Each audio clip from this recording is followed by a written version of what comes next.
Yo, what's up guys? BP here, back at it again with some update news.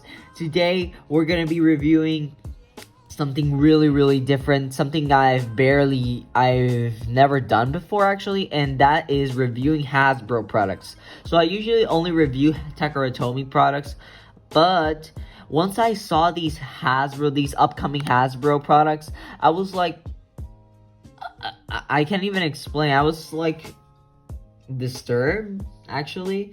I actually was really not expecting this coming from Hasbro's part.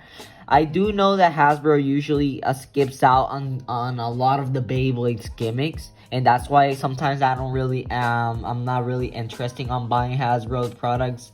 But once I saw these and once I saw that they gave us high quality pictures of my favorite Beyblade, I decided to why not make a video. So today we're gonna be showing you guys and talking about the upcoming Hasbro products. So here you already see that the first product that today we're gonna be talking about is this Hollow Doomscyther.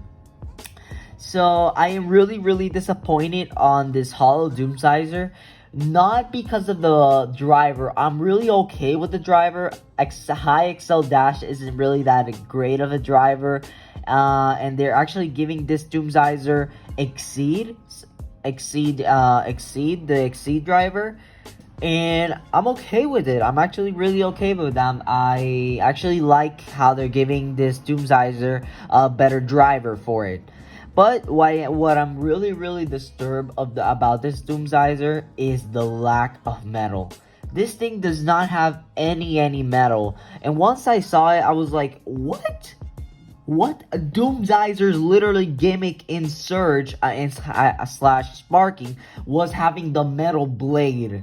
That's what made Doomscyther so good. And just skipping out on that gimmick, like, what? I don't think they're gonna do a Pro Series Hollow Doomscyther anytime soon. Probably they'll do it here in a year or so, but oh my goodness, this is a really big disappointment. I mean, you don't even get the axe frame. You just get the 12 disc. That's the lightest disc you get, and you get a layer that has no metal. I mean, the Beyblade is gonna weigh at least 30 grams at least. I don't think it's even gonna reach the 40s. I think it's just gonna be in the 30s, because this is just such a combo. This is a combo that barely has weight. I mean, the 12 disc is a horrible disc for weight.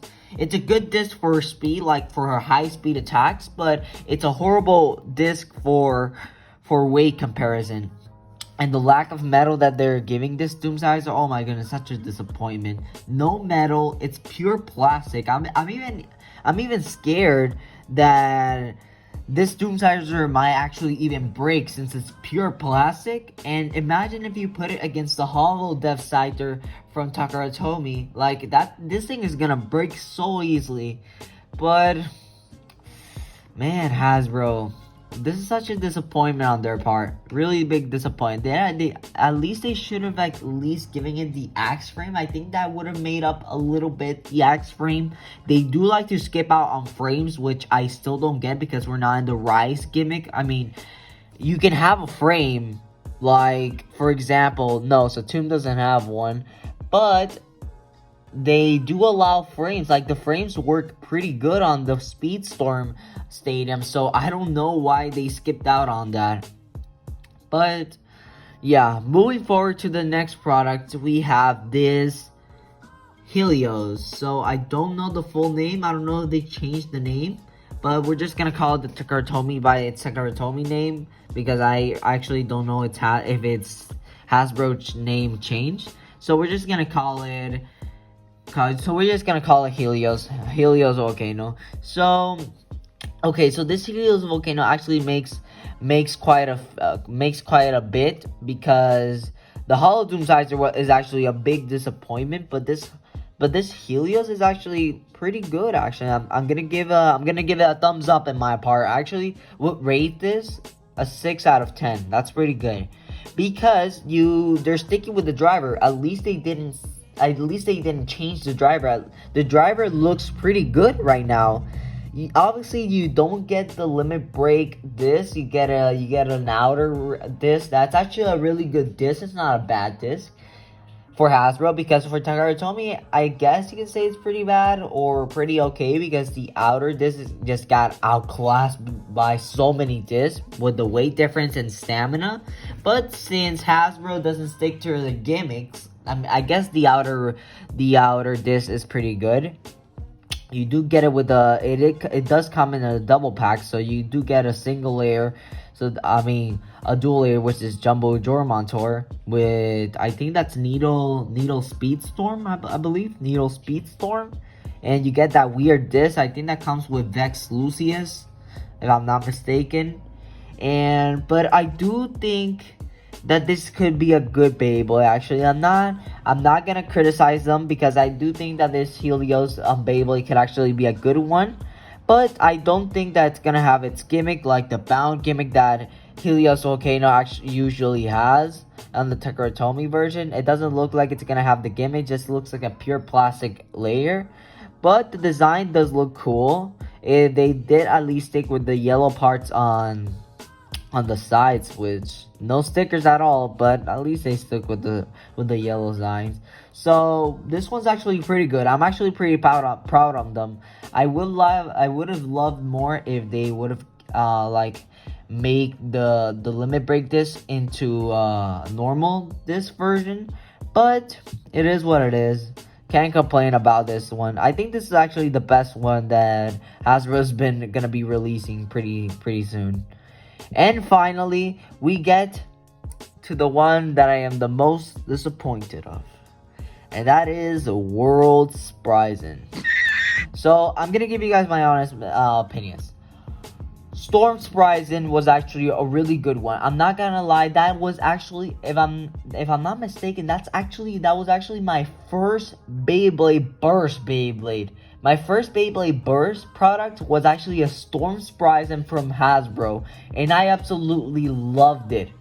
Sadly, I don't have it with me right now, because back then I didn't know how to take care of my Beyblades. I actually broke the rubber on purpose the first days that I got it. But actually, it was a pretty good one. It was actually pretty anime accurate. The colors weren't that good, because it had a lot of yellow, and Storm Spriggan was actually pure red. It barely had any yellow. I don't think it even had yellow, that Storm Spriggan. But it still was a really cool Beyblade. I had it before, and it was pretty good. I'm actually planning on probably getting one pretty soon, actually. Legend Spriggan was also a good Beyblade. Had the accurate colors, rubber tip, dual spin, another great product that Hasbro released. Spriggan Requiem, known as Spryzen Requiem, another great one. Had the rubber gimmick, had the metal god chip, had the Seta gimmick, and it had the dual spin gimmick, which was okay. And then we got Turbo Spryzen. I guess you can say that Turbo Spryzen was actually pretty good. I don't have Turbo Spryzen, but I have seen that it is good. It has its mode changing gimmick. It has the dual spin ability. It has the Cho-Z awakening system. So it wasn't as great as Spriggan Requiem, because it didn't have they actually replaced the metal chip with a plastic chip, which that was I guess you can say the only downside. But once we got Lord Spriggan, that was actually a really big disappointment, because they forgot the rubber.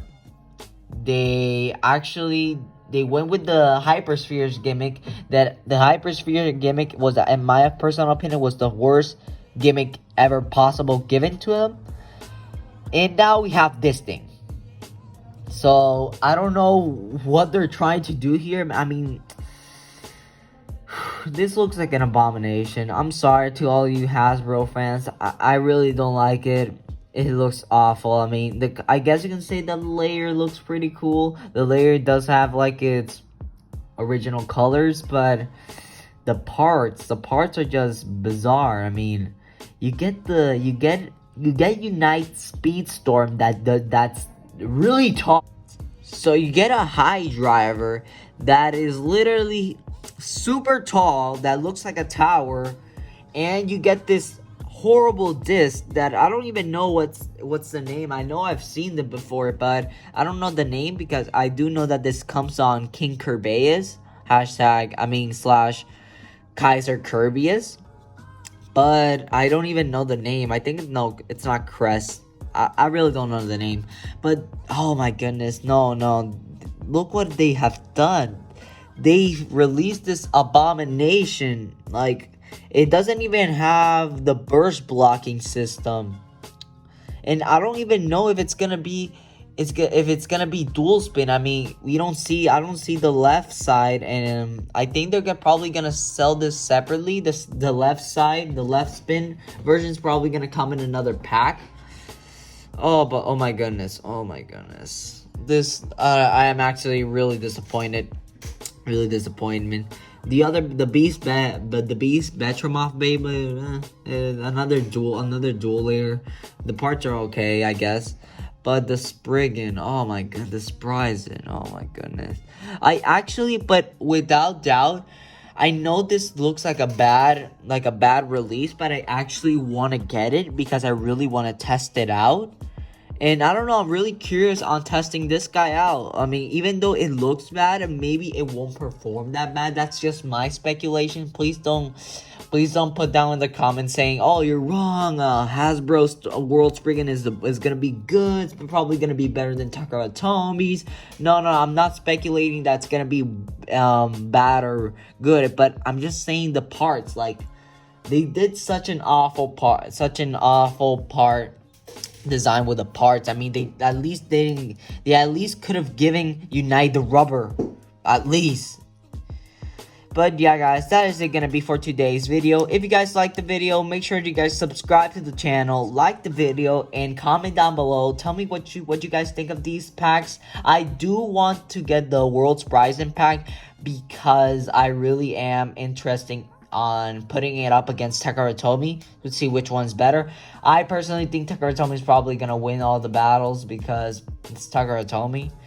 But yeah, that is it gonna be for today's video. Like, subscribe, comment down below. Thank you all so much for watching, and have a blessing day. Remember, God loves you, and so do I. Have an awesome and amazing day.